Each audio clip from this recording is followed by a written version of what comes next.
Welkom by Farm Space. Ons praat boring op Davos. En mens kan amper sê, ons hier by die boring agter ons, die huis van die Boran hier in Mpumalanga, en ek het vir Simeon hier langs my. Simeon, ons gesels Boran en ons gesels oor Jumbo, 'n dier wat vir julle lief geraak het, 'n dier wat vir julle ongelooflik baie beteken het.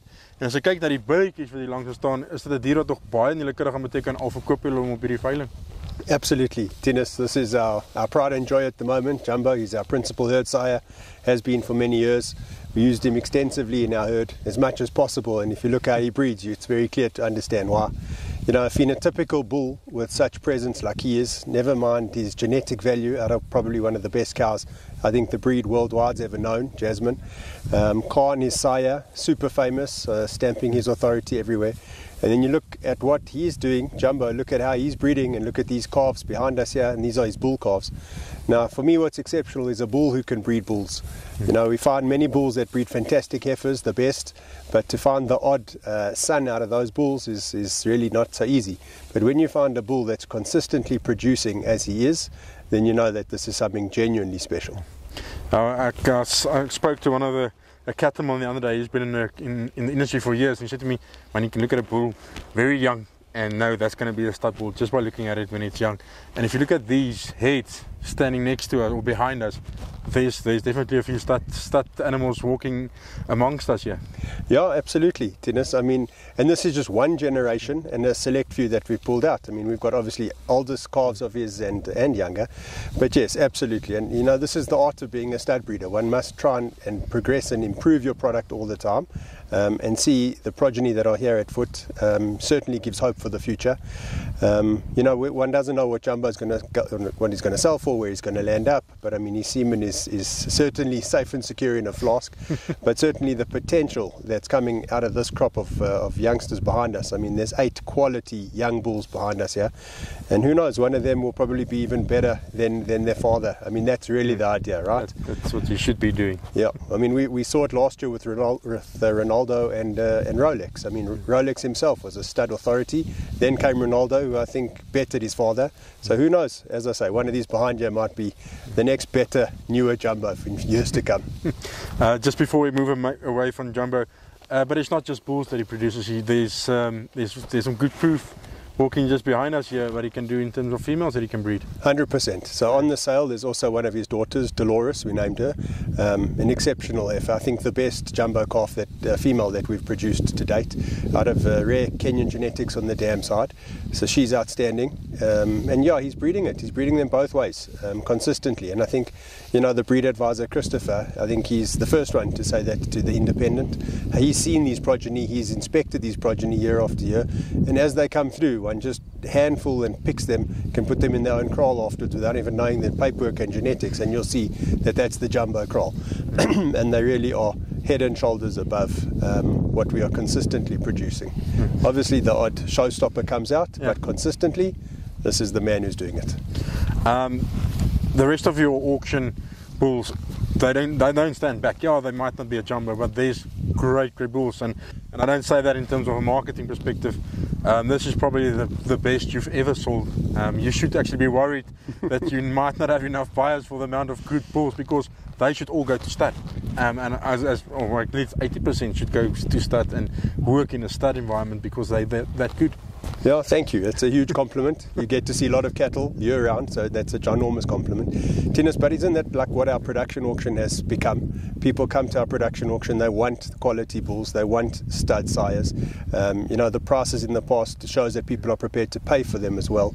And hopefully these animals that we have selected are going to be and do exactly that.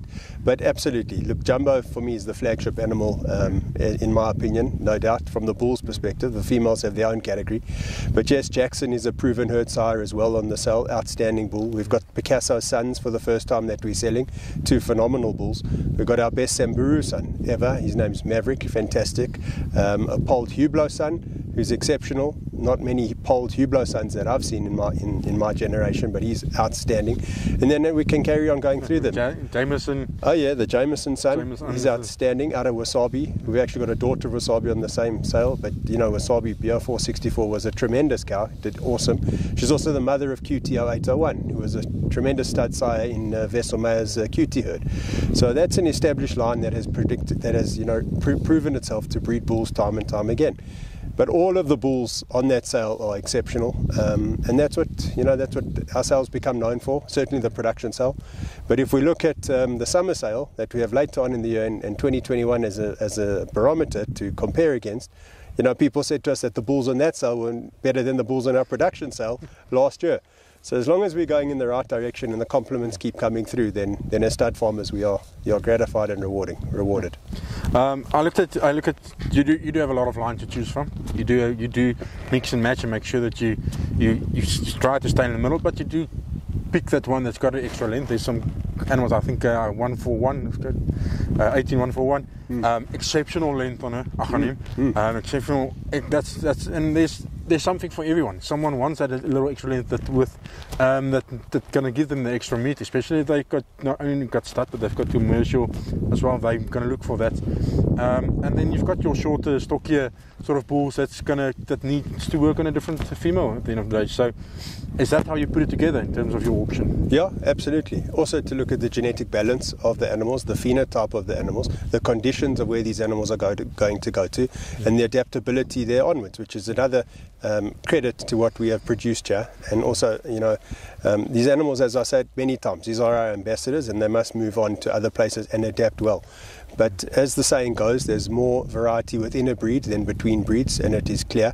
But as long as the overall product that we are farming here is a consistent product, then we're happy. There must be balance, there must be consistency, must be middle of the table type of animal. And yes, the bull you mentioned, 141, he's a bigger bull, but it's understandable why he's that size as well. Also out of brand new Kenyan genetics on the sire side, for the first time being exposed to the market. And his dam side is actually on an upbred side. So you can see the hybrid vigor coming through time after time, and that's why you see that explosion in him. But otherwise, the bulls that we've got on offer, I think, are very well balanced, complement each other, and something certainly to be proud of. But let me tell you, it's not easy to whittle down the animals to a herd of 10, 11 bulls on a sale. Not easy at all, and it goes a lot of time and effort to really decide who goes on.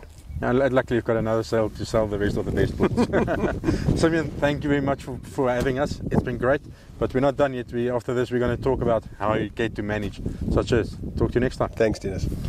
Goed mense, raai julle dit maak seker jy mis nie ons volgende gesprek. Ons gaan 'n bietjie met Simeon praat.